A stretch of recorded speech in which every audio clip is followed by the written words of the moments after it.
Broken Arrow is an awesome game. It is also a game that is very intimidating in its complexity. What are you, f***ing gay? What does this mean? Why do their tanks ignore my missiles? What the hell is even that? You better stop! Fear not, my young Padawans. This is how to play Broken Arrow, baby's first steps. In this video, we will be using the KISS method to get the prospective Broken Arrow commander started, having fun without diving too deep into the pure autism that is Broken Arrow. For the sake of simplicity, we will be using exclusively American units. However, this guide is basic by nature, and most of the points in it can easily be applied to Russian loadouts as well. We can talk more detail in later videos. To address the elephant in the room, there is nothing wrong with a man playing with his deck. As a beginner, it can be hard to understand how to handle your deck. As your skills improve and you develop your own style, you will naturally become more proficient at deck handling. Moving on from deck jokes. In an effort to keep this video to a reasonable length, I'm going to be skimming over just a few general pointers for your decks. Remember, this is not a specialized deck. This is my deck recommendation for someone who doesn't know enough to have a preferred gameplay style. For the Recon tab, always bring a few infantry scouts. Sniper units make for excellent scouts. Winning the information war is vital in Broken Arrow. Always run recon drones if they are available to you. Even a few moments of vision over enemy lines can be invaluable. For infantry, I recommend you run a good mix of unit types, as you can see here. We'll revisit my overall mix of units in a few moments. Something Broken Arrow does not explain. For infantry transport vehicles, any infantry unit can be brought in any transport vehicle, providing the vehicle has the space to carry the unit. It does not matter if a vehicle is attached to a specific squad in the deck. Because of this, in order to save points, I recommend most of your infantry in your deck be brought in on foot. The vehicle tab here is pretty obvious. Run as many tanks as you can with APS, and then afterwards have some cheap tanks and other armor options for your backline. If you have access to Patriots, always run at least 2, for the good of the team. Try to bring at least a couple mid-range AA platforms. If you have the points, you can also pick the artillery of your choice, but make sure to save room for a couple cheap transport vehicles to haul cargo with. For the heli tab, I'm going to run 2 heavy transports, a longbow with fire and forget hellfires to clean up tank pushes, and a cheaper Apache for more general use. Some Blackhawks as well for general supply and reinforcement runs. Moving on to jets, aircraft can be super complex. For now, I recommend a cheap fighter for anti-aircraft duties only, a bomb truck for killing infantry. Snake eyes are amazing because you can drop them while running low altitude, which increases your aircraft survivability. Remember to use the bomb run command to drop them. The A-10 is quite slow, and therefore susceptible to getting schwacked by AA. However, if enemy armor is pushing out of their lines and into yours, the A-10 with Mavericks can clean house. Remember to use the strafe run command to fire the Mavericks. Across tabs, I try to keep a balance in the threats I can face. In this deck, you'll notice I'm running 9 anti-tank units, 8 anti-infantry units, and 8 anti-air units.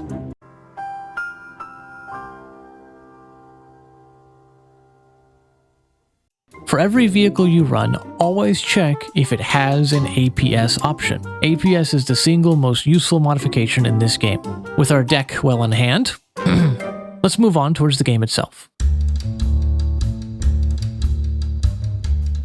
After a match is found and you've selected a map, the game will send you to a pre-match screen that looks like this. It is highly recommended that you select this icon and place it on the objective where you intend to go. For the love of God, please don't double up with someone unless the map is just super narrow. You can divide every map into lanes based on the objective layout. This map, for example, in my mind I divide it up like so. In the game, it is your primary function to hold or at least contest your chosen lane.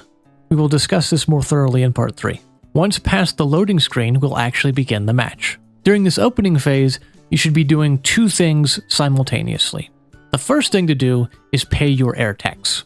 In the opening of most games, there will be a fight for air superiority. You have to make a choice about how much to contribute to your team's air strength. If every member of your team runs 1 jet in the opening, then you'll probably be just fine. You or your teammates can also choose to run a Patriot or other AA battery early instead.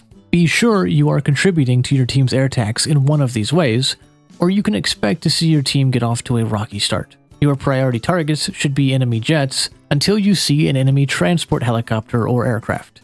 These are the best targets you can take, as one down transport will take multiple infantry units with it and set the enemy player back by a great many points. You won't always get your opening jet back, but if it survives the first clash, keep an eye towards the enemy spawn for anti-aircraft fire. If you see enemy missiles from ground batteries, it's time to send your bird home. The second thing you should be doing at the same time as the air attacks is sending your opening group of ground forces to your chosen objective. The options for how you run your opening are varied, and you can mix them however you like. However, I will leave you with 2 points of advice. First, if you are bringing your initial ground force via helicopter transport, then pay attention to the air war. If the enemy team looks to have a substantial amount of jets in the air, I would recommend turning your helicopters around and holding them back until the enemy air is dead or has left the map. Second, always bring a balance of anti-air, anti-tank, and anti-infantry capability together in your initial push. For instance, sending infantry in via helicopter and then trying to bring up AA support on wheels to support them could work. Could also lead to one enemy helicopter decimating your entire infantry force long before your anti-aircraft catches up. So try to send a balanced force together on your opening run. So we've got past our opening, and we're actually playing the match. The first thing to know is how to actually win the game. An ideal match of Broken Arrow ends in 2 different ways. Either one team captures and holds all objectives for a 2-minute sudden death period, or the match time runs out, at which point the higher scoring team wins. If all members of a team quit early, this will also result in the remaining team being awarded an automatic win. So how does scoring work? You'll notice the scoreboard at the top of the screen here. Teams are awarded points based on capture points held and on the amount of enemy units destroyed compared to friendly units lost. Scores are added to both teams' totals once at the end of each of 3 phases. It does not matter how long you hold capture points, all that matters is how many capture points your team holds precisely at the end of each phase. These 2 numbers here represent both teams' current score. These bars highlight how many points each team will gain at the end of the phase, unless something changes. The top bar for capture points and the bottom bar for kill points. It is worth noting that each phase is worth more points than the last. This means that you can lose on points in both phase 1 and 2, but it is still totally possible to stage a comeback in the 3rd phase if you play your cards right. Now onto your role in the game. In general, all you're doing is holding ground and building your forces in a manner that maintains or adjusts the balance of anti-air, anti-tank, and anti-infantry as needed. If the lane you're holding is under constant pressure, then it would be wise to keep most of your points and attention on holding your lane. If instead your enemy is weak, and you are able, it is always helpful to push forward up your lane to the furthest cap point you can safely maintain without overextending yourself. Be warned that should you push forward aggressively, your opponent's teammates will likely take notice, and if they are competent, they will provide him with extra support against you. Thus the importance of not overextending. If you are doing well enough with the units you have, it is not a bad idea to just use what you have and not buy any further units. This is known as floating points. Remember, the fewer units you have in the field, the faster you will accrue spawn points, and having a massive bank of ready points can be very useful, especially if your teammates are having a rough go of it. Having spare points means that you can send an airstrike, drop artillery, or lend a helicopter on an enemy position at a key moment, giving your teammates an advantage. Team coordination like this can absolutely make or break a match. If support units aren't your thing, you can choose to pull in more ground units to support your teammates instead, if they need the support. Your lane is your priority, but not your restriction, so don't be afraid to work outside of it as long as you don't lose control of it. We're going to wrap this video with a list of quick tips that aren't always obvious to the player. Hold left alt at any point, and the game will show you the sight lines from wherever your mouse is on the map.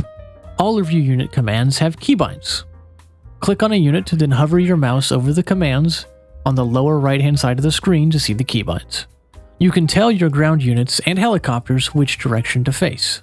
Simply select a unit, put the cursor where you want them to move, right-click, hold, and drag in the direction you want the units to face, then release the click. This capability is quite useful with vehicles that rely on heavy frontal armor. It is to your advantage to keep their fronts facing the enemy. This functionality changes a bit when you have a group selected versus a single unit. The functionality gets a little bit wonky if you have a group of different kinds of units. All units that you successfully return to base will award you with a portion of their point cost as a refund. Don't forget to scout, taking one or several stealthy scout units, telling them to hold fire, and trying to sneak them behind enemy lines to where they can have a view of likely enemy positions or reinforcement routes is key. Tall buildings or ridge lines are preferable. Remember to move your units. Aside from units that are specifically being stealthy, you should never leave units in one place for very long. If you're using artillery, move them after every volley. Move your anti-aircraft batteries periodically. If you have infantry in buildings and they are not engaged in combat, move them occasionally. Same with your vehicles. Any unit that sits in place for too long is just asking to die to any number of long-range counterattacks. And finally, you can queue up orders for a unit by holding the Shift key. This will instruct the unit or units to perform actions in the order you select them. In this instance, I have called in a cargo truck. Once it enters the map, I select it, hold Shift, tell it where to unload, then press B to return to base, and finally I release the Shift key. I now no longer have to check back to make sure I don't have assets sitting inactive on the map. That's it for this video. Hope you enjoyed. Leave a comment, drop a like, share it with your friends if you have those. I'd really appreciate you helping the channel grow, and I'll see you in the next one.